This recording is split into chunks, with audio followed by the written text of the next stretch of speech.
Hello everyone, welcome to logical education. I am Raksha Raghuvanshi और इस lecture में हम ट्राइबल स्कूल्स के बारे में बात करेंगे। एकलव्य स्कूल क्या है हम ये जानेंगे। National education society for tribal students इसके बारे में जानेंगे और ये डिस्कस करेंगे कि जो रीजनल स्टेट बोर्ड्स होते थे उनको स्विच किया जा रहा है सीबीएसई में। तो अब ये किस तरह से वर्क करेगा और क्या होगा इसमें, इसके बारे में डिस्कस करेंगे और क्यों किया जा रहा है ऐसा स्विच। तो इस सब चीज़ों के बारे में इस लेक्चर में हम डिस्कस करने वाले हैं। तो चलिए स्टार्ट करते हैं। वीडियो अगर आपको पसंद आए तो उसको लाइक कर दीजिएगा। चैनल को सब्सक्राइब नहीं किया तो उसको सब्सक्राइब जरूर कर लें, जिससे नेक्स्ट वीडियोस की अपडेट्स आपको आ सके। ओके, चलिए बात करते हैं इस न्यूज़ के बारे में। तो देखिए, हमारी कंट्री में अगर हम बात करें तो अराउंड 367 ट्राइबल स्कूल्स हैं। ये डेटा कहीं अलग अलग जगह पे आपको अलग अलग मिलेगा। मैंने जो ट्राइबल मिनिस्ट्री है उस पर से ये डेटा लिया है, ठीक है। तो बेसिकली 367 ट्राइबल स्कूल्स हैं अभी हमारी कंट्री में, जिनको एकलव्य मॉडल रेसिडेंशियल स्कूल के नाम से जानते हैं। एकलव्य स्कूल्स के नाम से ये रेसिडेंशियल स्कूल है, मतलब यहाँ पे रुकते हैं, जैसे हॉस्टल में रुकते हैं, सेम उसी तरह से नवोदय की तरह से इसमें भी बच्चे रहते हैं और एजुकेशन उनको मिलती है। तो एकलव्य मॉडल रेसिडेंशियल स्कूल्स इसके नाम से जाना जाता है और अराउंड कितने अभी 367 ट्राइबल स्कूल्स हैं। ओके, ये ट्राइबल्स के लिए, बेसिकली एसटी के लिए ये स्कूल्स हैं। अब सेंटर क्या कर रहा है, सेंट्रल गवर्नमेंट चाहती है कि ये जो स्कूल्स हैं वो रीजनल स्टेट स्कूल बोर्ड से स्विच कर जाए central board of secondary education, मतलब कि सीबीएसई में स्विच कर जाए। सीबीएसई में आपको पता है कि हिंदी और इंग्लिश दो ही लैंग्वेज चलती हैं, ठीक है। सीबीएसई एफिलेटेड जो स्कूल्स हैं उनमें हिंदी और इंग्लिश दो ही मीडियम चलते हैं। तो अब ये जो स्कूल थे, जो रीजनल स्टेट स्कूल बोर्ड, इसमें रीजनल लैंग्वेज चलती थी।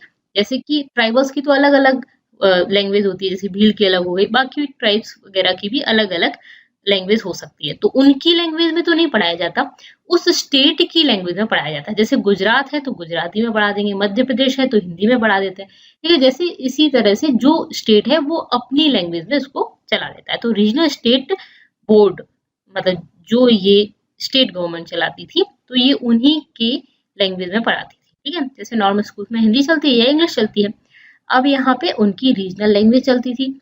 अब ये सीबीएसई में से एफिलेटेड होंगे तो फिर इनमें हिंदी और इंग्लिश चलेगी। अब ये बच्चे कैसे करेंगे, तो कैसे करने का तो ये है कि इनको 6th to 12th होंगे और उसमें फिर इंग्लिश ABCD से सिखाई जाएगी। ओके, तो यहाँ पे पहले ये जान लेते हैं कि एकलव्य मॉडल रेसिडेंशियल स्कूल होते क्या है। ये स्टार्ट हुए थे 1998 में, ठीक है। EMRS फुल फॉर्म इसका क्या है, Eklavya model residential school, okay, EMRS। ये 1998 में स्टार्ट हो गए थे। और ये क्यों स्टार्ट किए गए थे, जो एसटी चिल्ड्रन है, मतलब जो शेड्यूल ट्राइब के जो चिल्ड्रन है रिमोट एरियाज में, उनकी जो एजुकेशन क्वालिटी है उसको बढ़ाना, ठीक है। तो एम्पार्ट एजुकेशन, जो एजुकेशन की क्वालिटी है उसको बढ़ाने के लिए ये इन रिमोट एरियाज में स्कूल स्टैब्लिश किए गए थे, ठीक है, एसटी चिल्ड्रन के लिए। और साथ में क्या करना है, to enable them to avail opportunity, जो स्टूडेंट्स हैं एसटी के, जो स्टूडेंट्स हैं वो उन अपॉर्चुनिटीज को अवेल कर सके, हायर और प्रोफेशनल एजुकेशन पा सके, ठीक है, उस तरह के उनको कोर्सेज मिले और साथ में उनको एम्प्लॉयमेंट मिल सके वेरियस सेक्टर्स में, ठीक है, उनको भी हक है। तो ये सब जो अपॉर्चुनिटीज है उनको वो अवेल कर सके, इस चीज को एनेबल बनाएंगे ये स्कूल्स। ओके, साथ ही साथ ये जो स्कूल्स हैं, each school has capacity of 480 students. Her school की कैपेसिटी कितनी होगी, 480 स्टूडेंट्स होंगे इसमें। और ये कौन सी से कौन सी क्लास तक होगा, 6th to 12th, जैसे कि JNV में होता है, सेम उसी तरह से जो नवोदय विद्यालय होते हैं उनकी तरह ही इसमें भी होगा, ठीक है। ओके, नेक्स्ट, अभी तक इनको ग्रांट कौन देती थी, तो ग्रांट तो आपकी सेंट्रल गवर्नमेंट ही देती थी। तो ग्रांट जो होता था वो इन स्कूल्स को दिया जाता था, इनके एक्सपेंसेस वगैरह के लिए दिया जाता था। और ये किसको दिया जाता था, स्टेट गवर्नमेंट को दिया जाता था, क्योंकि ये स्कूल्स किसके अंडर आ रहे थे, स्टेट गवर्नमेंट के अंडर आ रहे थे। तो सेंट्रल गवर्नमेंट क्या करती थी, स्टेट को ग्रांट देती थी। और ये ग्रांट किस आर्टिकल के अंडर दिया जाता था, आर्टिकल 275(1) के अंडर, ये कॉन्स्टिट्यूशन में जो हमारा आर्टिकल है उसके अंदर ये ग्रांट दिया जाता था। अगर आपको पॉलिटी पढ़ना है तो आप मेरे दूसरा चैनल जो है सूर्योमा लर्निंग, उस पर आप पॉलिटी का पूरा कोर्स पढ़ सकते हैं, ठीक है। तो आप चाहें तो उस चैनल की डिस्क्रिप्शन में मैं लिंक दे दूंगी, वहां से आप पॉलिटी का पूरा कोर्स पढ़ लीजिएगा, अगर आपको ये सब नहीं पता है तो वहाँ पे आपको सारी चीजें मिल जाएंगी, ठीक है।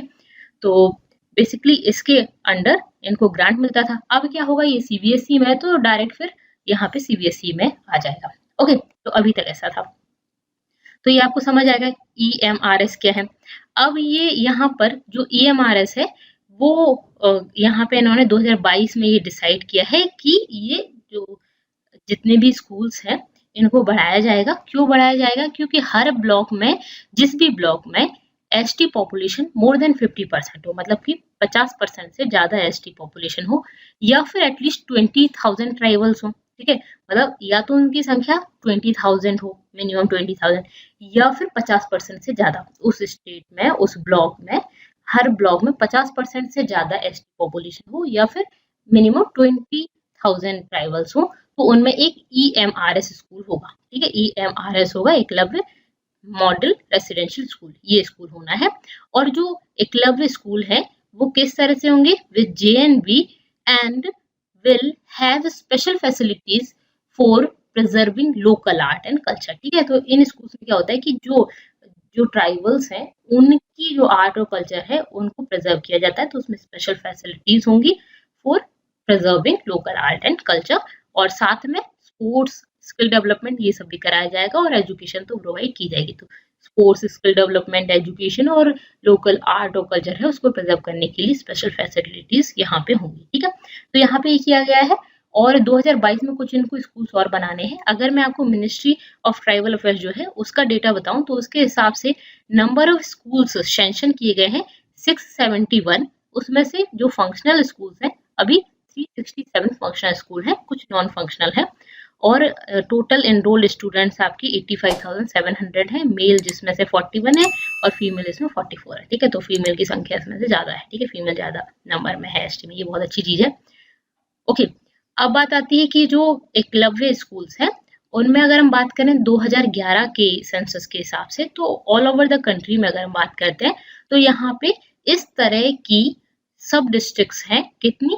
564 सब डिस्ट्रिक्ट्स हैं जिनमें एसटी पॉपुलेशन इससे ज्यादा है। जो अभी मैंने क्राइटेरिया बताया उस क्राइटेरिया के हिसाब से 564 ऐसी सब डिस्ट्रिक्ट्स हैं जिसमें ये स्कूल्स होने चाहिए, ठीक है।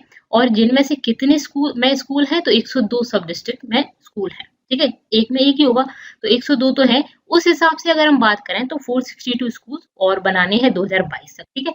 462 स्कूल्स और बनने चाहिए, जो 50% वाला क्राइटेरिया है, मिनिमम 20,000 वाला जो क्राइटेरिया है उसके हिसाब से हमें 462 स्कूल्स और बनाने हैं, ठीक है। तो ये 2022 में बनने हैं ये स्कूल्स। क्लियर हो गया? अब ये तो हो गया आपका जो रेसिडेंशियल वाला है, ठीक है, एकलव्य मॉडल रेसिडेंशियल स्कूल जिसमें रहना होगा नवोदय विद्यालय की तरह। अब दूसरा एक और है इसमें, Eklavya model day boarding school. Day boarding मतलब इसमें रहना नहीं है, तो ये क्या है? EMDBS। ये क्या है? जहां पर भी एसटी पॉपुलेशन की डेंसिटी ज्यादा है, मतलब एसटी पॉपुलेशन बहुत ज्यादा है, ठीक है, तो इसकी डेंसिटी ज्यादा है।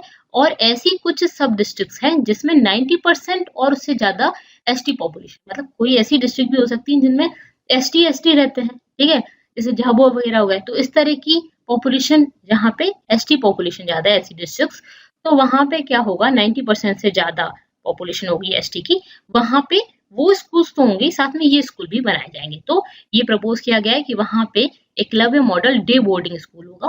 डे बोर्डिंग मतलब ये है कि आपको रेसिडेंशियल स्कूल तो नहीं है, जैसे नॉर्मल स्कूल में आप जा रहे हो, घर आ जा रहे हो, इस तरह के डे बोर्डिंग स्कूल होंगे। ये एक्सपेरिमेंटल बेसिस पे है, ठीक है, for providing additional scope for ST students, ठीक है। यहाँ पे एडिशनल स्कोप प्रोवाइड किया जाएगा एससी स्टूडेंट्स को, कि मतलब वो रेसिडेंशियल फैसिलिटी तो नहीं है लेकिन स्कूल एजुकेशन अवेल कर सकते हैं, ठीक है।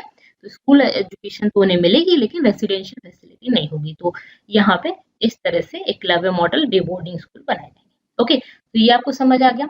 अगर हम बात करें एकलव्य स्कूल के नंबर की, तो highest number of Eklavya schools है छत्तीसगढ़ में 71, ये इंडिया में हाईएस्ट नंबर है। और सेकंड नंबर पर आता है मध्य प्रदेश, यहाँ पर एसटी पॉपुलेशन सबसे ज्यादा है।